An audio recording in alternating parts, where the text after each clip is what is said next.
Thank you for tapping in to Miss Tracy and Clarity today. Is the struggle necessary?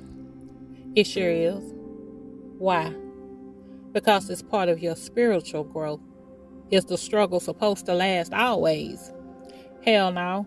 That's what I said. No. How can I be so sure? Well, let me share the good news. The Lord says your latter days will be greater than your former days. In Haggai chapter 2, verse 9. What does that mean?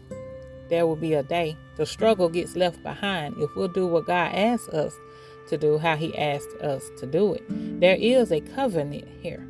This is a trust and obey situation. Think of all the inventions we have in today's world. They were made because someone in their everyday struggle had a hard time and came up with $1 million idea to make something easier or better for themselves and their fellow man. Your gift might not be an invention. It might be that bestseller book or film. It might be that $1 million design you have in your mind. There were 2 scenarios of rags to riches in the Bible. The first one is how Joseph went from the prison to the palace. So don't count those inmates out. The second one is how Gideon went from being an everyday laborer to leading a historic military triumph. As I wrote those last couple of lines, God impressed my heart with Moses. Moses was adopted into the palace, chose to give it up for his people, only to be on top again later on in life.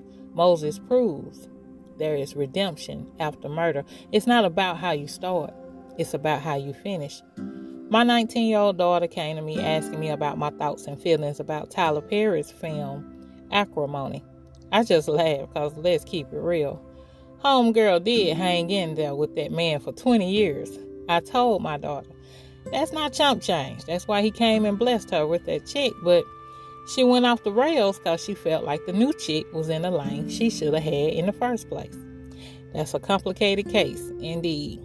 If you haven't seen that film, check it out. Tyler did his big one with that one. I also explained to my daughter that the bottom line is this. Because if we're going to chop it up, let's chop it up for real. When you stand before God and vow to be with Him or her for better or worse, what does that mean? Homegirl shouldn't have left in the first place, even after 20 years. If we're truly committing to better or worse, you're vowing to be with that man or woman from the mountaintops to the rock bottoms. That's it. That's all. He wasn't beating her, cheating on her, or mistreating her in any way. It is what it is, though. The struggle is real, isn't it? Thank God for His grace and mercy. That's all I can tell you. It'll be a beautiful thing if He lets any of us through those heavenly doors at the end of the day. As jacked up as life has been here and there, I'm still here. So therefore, I still have the chance to make it. I believe there will be a day the struggle will be behind me.